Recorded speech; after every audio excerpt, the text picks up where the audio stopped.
Good morning, Miami. Welcome to Wonder Women. My name is Yolanda Carvajal, and this is another great show with a wonderful lady, Fari Garcia from Parent to Parent, Miami, correct? Miami, yeah. Of Miami. She's here to share her story. I met her at Chamber South with Rick. Yeah. And who doesn't know Rick? What a wonderful gentleman. He is. He's wonderful. And he really he's so helpful. He is. He is. He's always there for his community.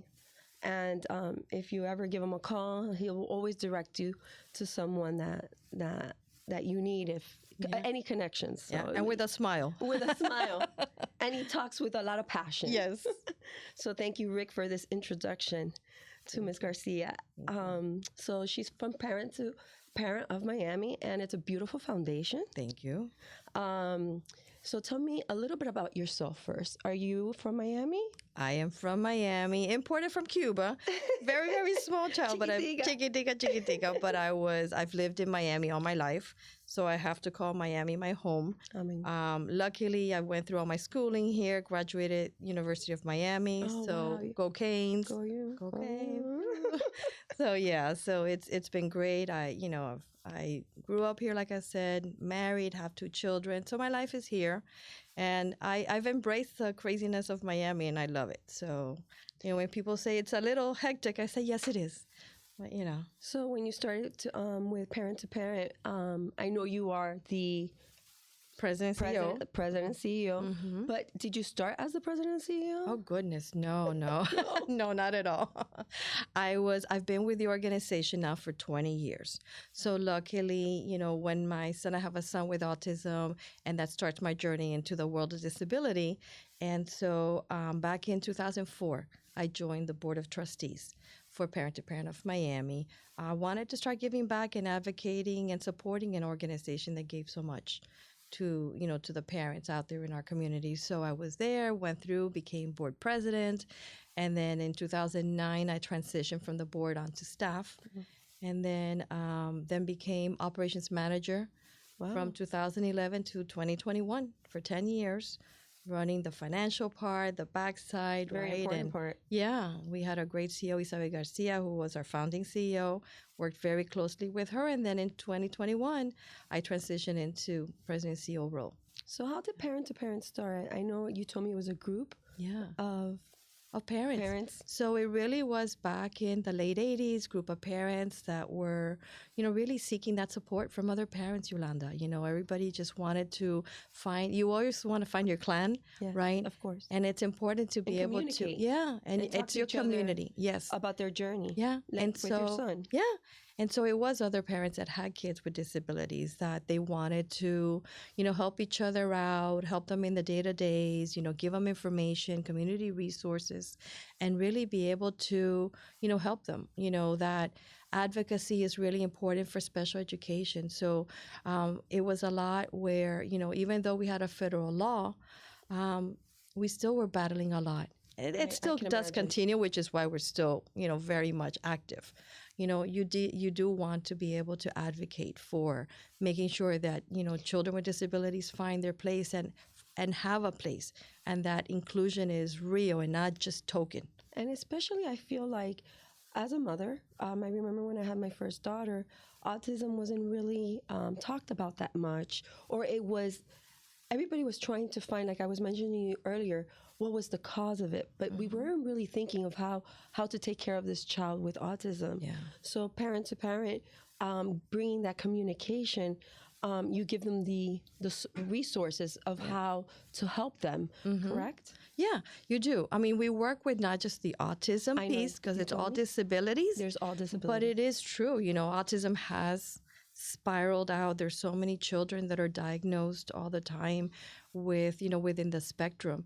And so really it's that news is very shocking. I think that the reason that we have been able to be around for 37 years is the fact that 37 years since we started. Thank you. It's been a work hard work from a lot of people that And have cared through the years. And to keep a foundation, people don't realize how keeping a foundation for 37 years is a lot of hard work and a lot of commitment. It is. It is. It's not easy. Yeah. No, it really isn't. And you need to find that good balance. Yeah, you do. I think if you're drawn to working, for example, at our office, the majority are parents who have children with disabilities who are on their own journey and they want to be able to give back. Maybe they are now in better standing. You know, they have figured it out a little bit more for their kids and they want to help that other parent that might be just starting a journey. Right. And so there is so much commonality, that peer support of having another parent on the other end to listen to you. Listen and understand. Yeah, and understand. And without judgment. I think that that's the piece. Word, you have courageous conversations with people that at times may not be maybe PC to talk about, but within those fears, within that doubt, you can share openly, freely, no judgment. And hopefully you have somebody on the other end that says to you, you know, I was there, but let me tell you my little journey and where we're at now. And, you know, and you get them hopefully to a better place. Our tagline, one of them is hope, help, support. And Yolanda, that's so important because you need to have hope that things will get better. Right. You need to get the help that you need to support you, your child, your family along the way. I think hope is such a powerful word. And I think right now with what we're going through in our communities in the country, I think that's the trigger word is hope. Yeah. We have to find hope at the end of anything we're doing. Yeah. If it's with a child with disability or everyday life, you have to be hopeful. You do because, you know, and we don't say false hope. I mean, we understand some of our families are really facing very difficult circumstances with their children. And at times, you could see your life, how difficult it is. Fear. Yeah. So And there's fear. a lot of doubt of what's going to happen, but you can't live in the fear. You can't live in so the you doubt. Give them the hope. So you want to, and you want to say, you have to do this. You empower. Right. Empowering families is what we want to do. So what specific hope do you give them? I know there's a lot of, you direct them to a lot of organizations or And resources. services. Yeah. Can you give me some examples? Sure. So, you know, depending, you know, we work with each family very individually. So we help families where they're at. And some of them may be just starting their journey, might even be not knowing that there is an actual diagnosis. They have this doubt. And so we're helping them. Is their child really not doing well in preschool? Or maybe now finally that kinder, first grade, you know, those academics are really difficult for them. And so we're helping them go towards that child find process, towards that early intervention and giving them those step-by-steps. I think that's really important. It's that guidance, right? So it's saying, you know, don't, you know, it's not, you can't say it's not there. You know, don't ignore it because time is precious for children. So you want to help them through. And so we give them those abilities to be able to say, this is where you have to turn to, do direct referrals. This is what they're going to ask. This is the process. This is what's going to happen.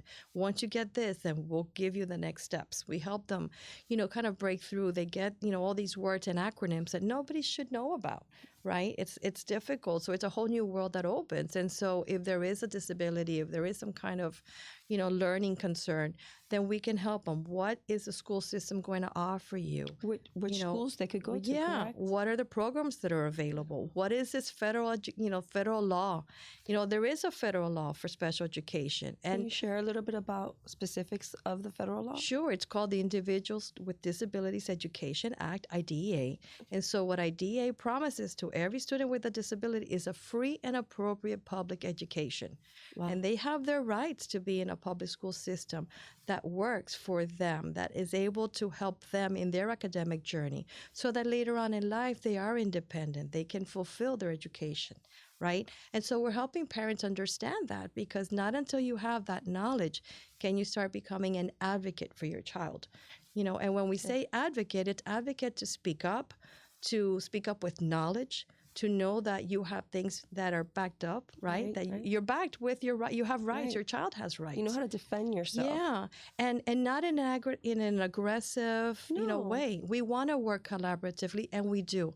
A lot of times, we walk in towards, let's say, these school meetings Right. that are done, and sometimes parents have not been able to be successful. So we're able to go with them and advocate for their child, Wow. right? The That's school wonderful. system is there for the children. Because you give them support. Yeah, you do. You And want to give that when you support. start, you're usually a little bit nervous. Eventually, they Sure. could probably go on their own. They do. Right. Yeah. But at first, you just need that Yeah. support person You do. to say the right words. Yeah. Because at that point, you're probably very emotional. It right? is. It's a very emotional process. Right. I think what happens is that it's really hard to hear all the negatives about your child, which a lot of times is what happens. We focus on the negatives. It is. And as a parent, you're like, wow, but nobody gets to see the positives, right? Right. The abilities that are there. Right. And so I think what we try to help our parents also is to be able to speak up for the kids, to say, I know these are the limitations, but this is what they can do. Right. So how about if we focus on what they can do,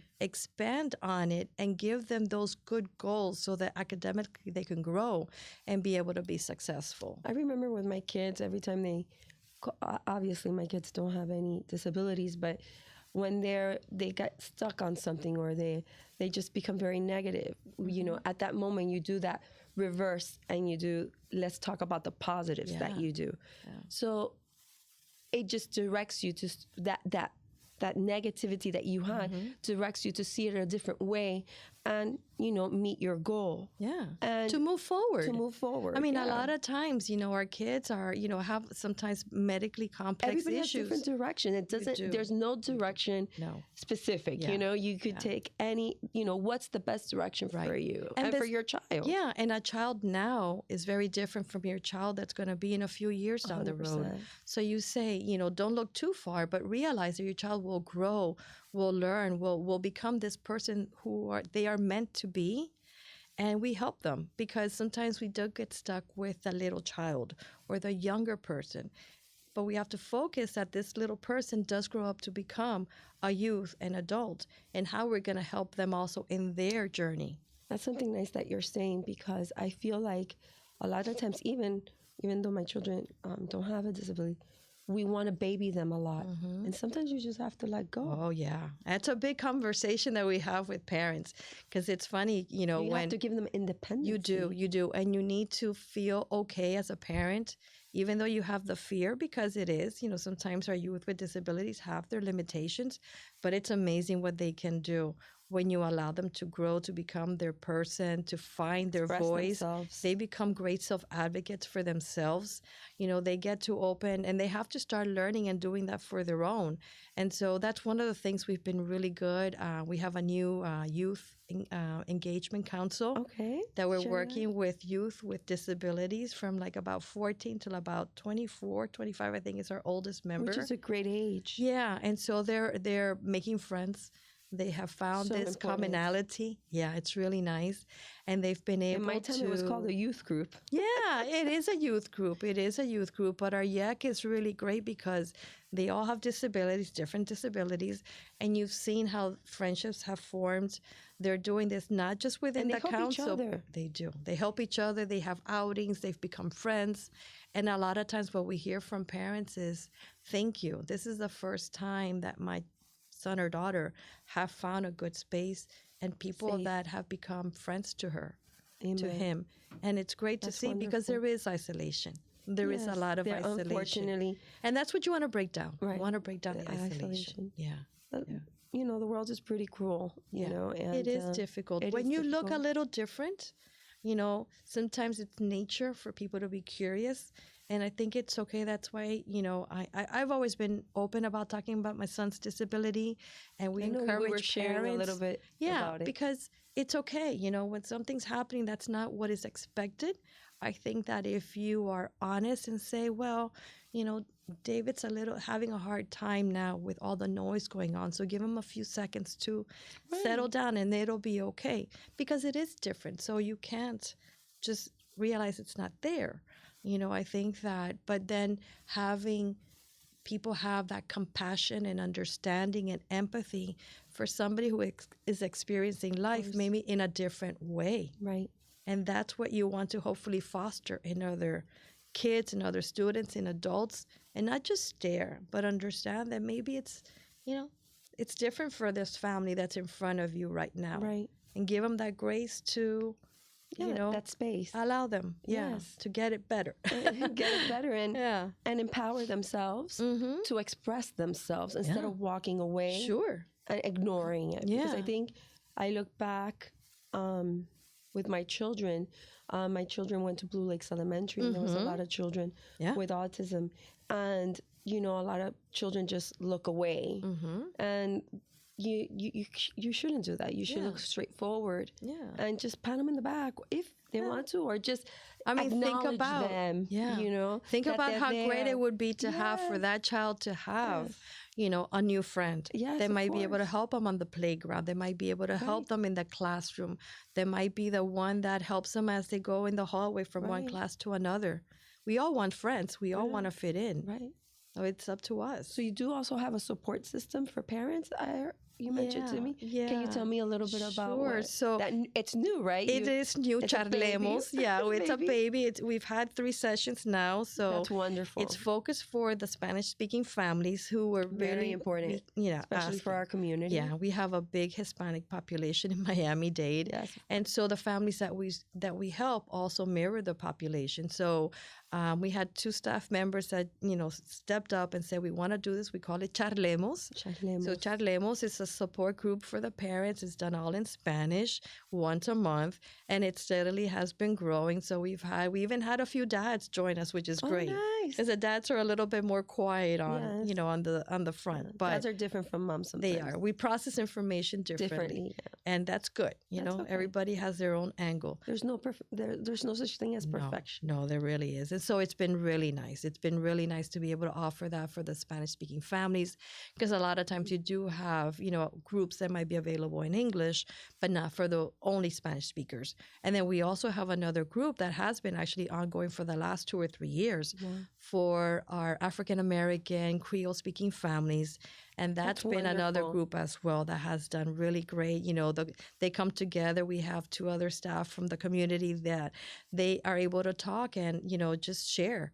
And it's really nothing formal. You know, you could have Creole topics. community but- is so yeah. it's so big here in Florida. I don't even really think we realize it, right? Yeah. Yeah. And I was at the Hill just recently, and we were meeting with one of the congressmen, and one of their aides spoke in Creole, and there was a person in Creole, and she automatically connected, right? Sure. Yeah. Yeah. And her mission, what she wanted to tell him, came out even more direct, right? Because Sure. she was able to communicate. Because when you speak in your own language, like I was mentioning to you, your native language, there's a different emotion to it, right? Your emotions come in, right? They really kick in. As Cubans, we start moving our hands, and we're "Oh, yeah, moving let's our do hands. this." Yeah. You know? It's true. And that's why. So we've always tried. That's a great thing that you're doing for Yeah, Creole. and we've always done, all the support has Creole always community. been in English and Spanish and Creole when we have someone on staff. wonderful. And it's great because you're really trying to help the parent in their native language. So how do you get your funding from parent to parent?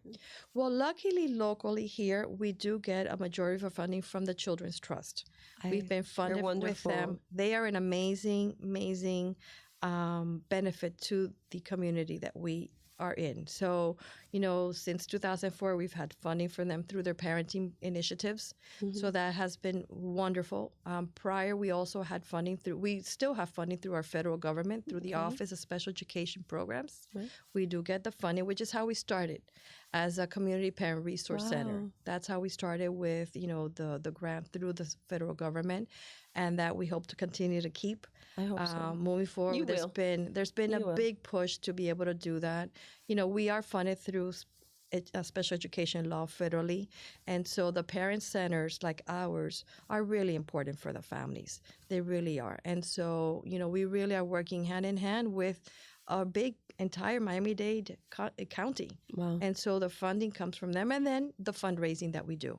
So tell me a little bit of fundraising. Yeah. Do you have events throughout the year? We do. Well, we have one big major event, which coming up, Okay. November 7th. right? Yeah, November 7th. We have it coming up, and we it's our 21st year, Wow. and so it's love our that Journey number. of Dreams. 21. My mom's favorite number. We're legal now. We're legal now. So we are going to be, we're doing it at the JW Marriott once again on Brickell. We call it our Journey of Dreams.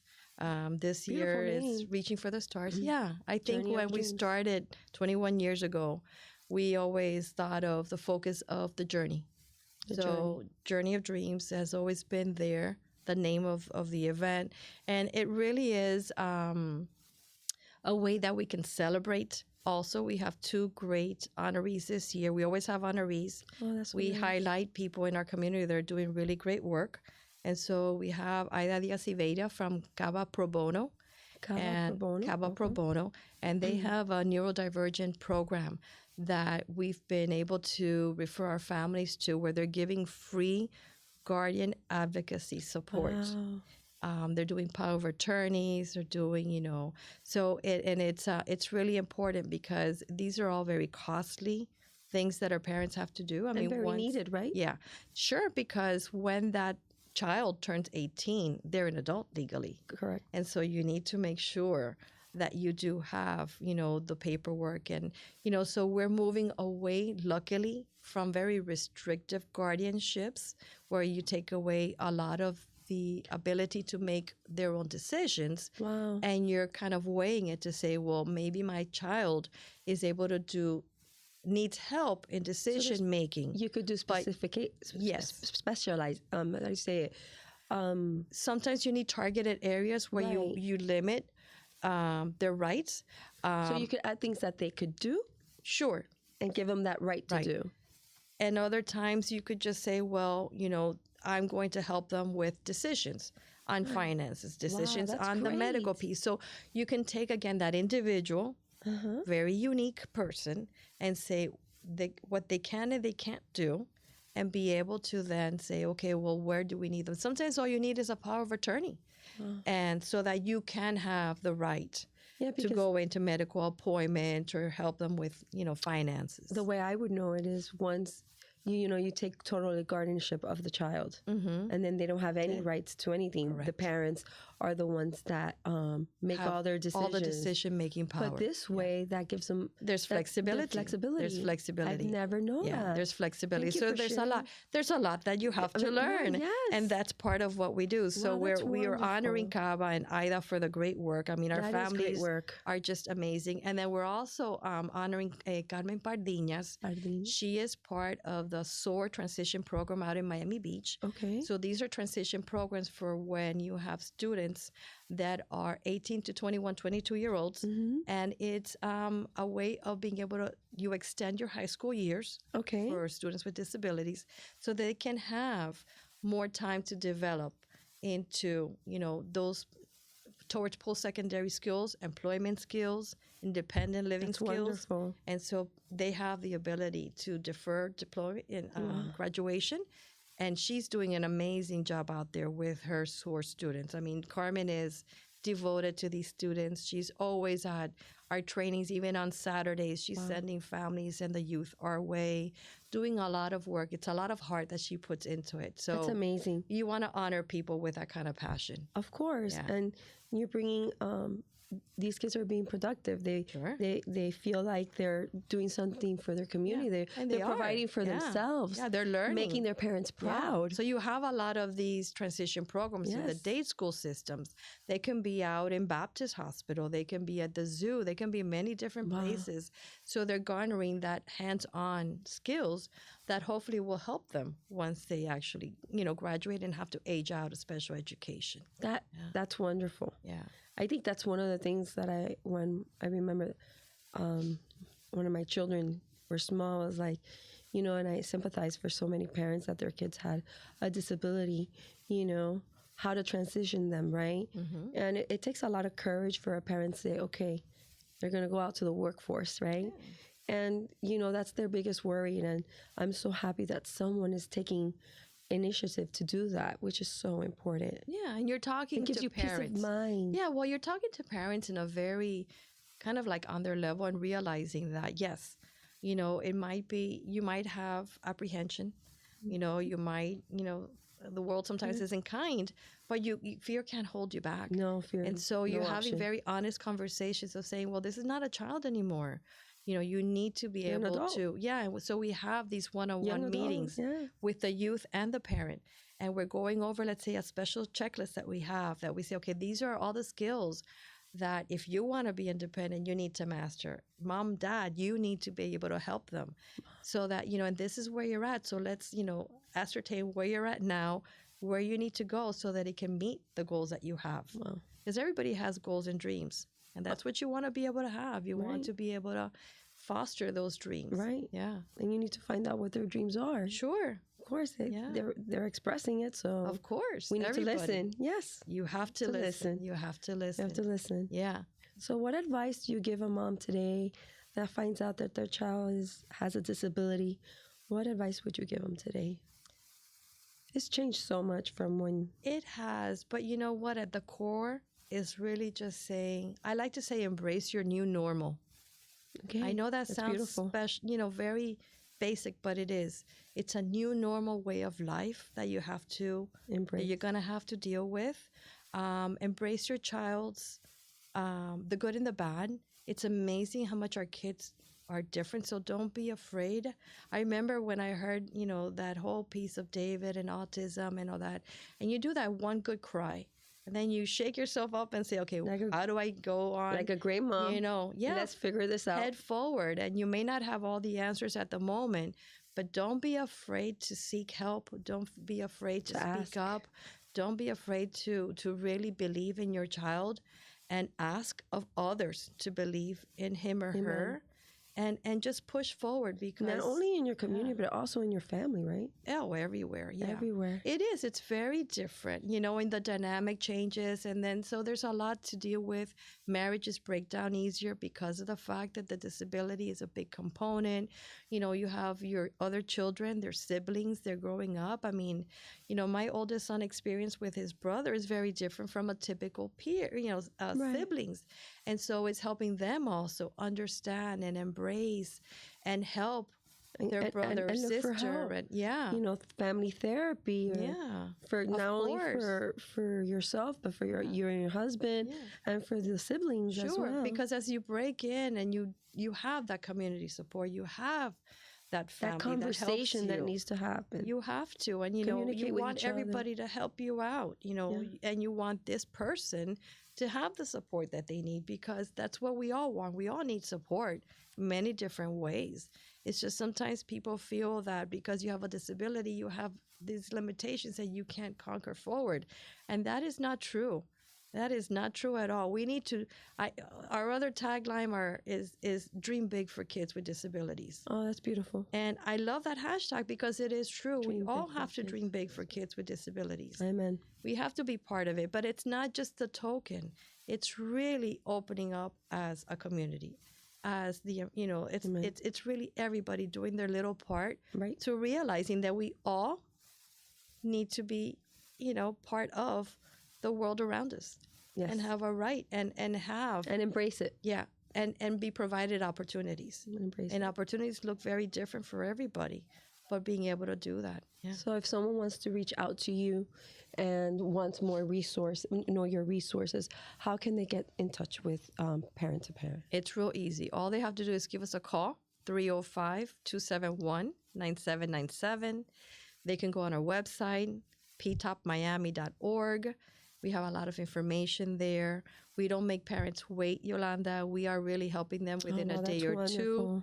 We really do. We work with 1,500 families a year, so it's a lot of families.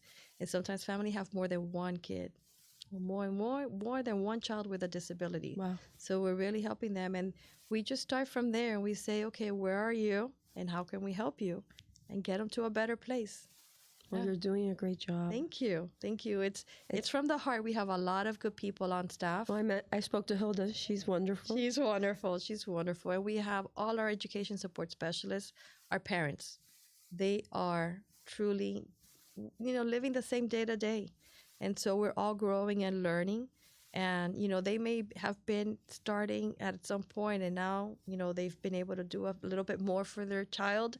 They want to give back, and that's what we're all doing. And a good board that also wants to support our organization, that they believe in our mission. So it really takes all of us coming together. Teamwork. Teamwork, yeah. And everybody just nothing getting it. Nothing in life is done by one person. It's No, there done really by a isn't. group of people that have a purpose and they love what they're doing, and teamwork. Yeah, and I it always makes it tell my happen. staff, we're all interconnected. We all put our little piece in it. Yeah, from the flyers that we put out to the website that we do, to the trainings that we put together for families, to the one-on-one support. Yes. We all matter, and we're there for the families. And we do. Everybody in my office does touch a family and speaks to a family in very many different ways, whether it's a survey, whether it's that initial call. I mean, our receptionist is, making sure that parents say, no, it's okay. Don't worry. They'll be able to help you, and giving that comforting voice. Yeah. That's awesome. Yeah, sure. Thank you so much for being here with me today. It's been a pleasure. Thank you. Thank you for the invitation. You have this calmness. Thank you so much for that calmness. You gave me some calmness today. It's always wonderful talking to people that have that energy. Thank you. So thank you for that. I appreciate it. And I wish you all the success in the event. Thank you. I hope I could attend. I hope so. I hope so. I would love to be there. And all the success to your foundation, to the foundation. I want to thank everybody for being here with me today again.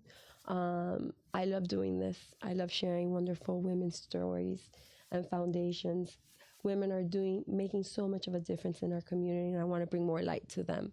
So thank you for being here with me today. And remember, always believe and always be hopeful. I think this year the word is being hopeful. Be hopeful, and everything's going to be okay. Have a blessed day, guys. Until next time, thank you.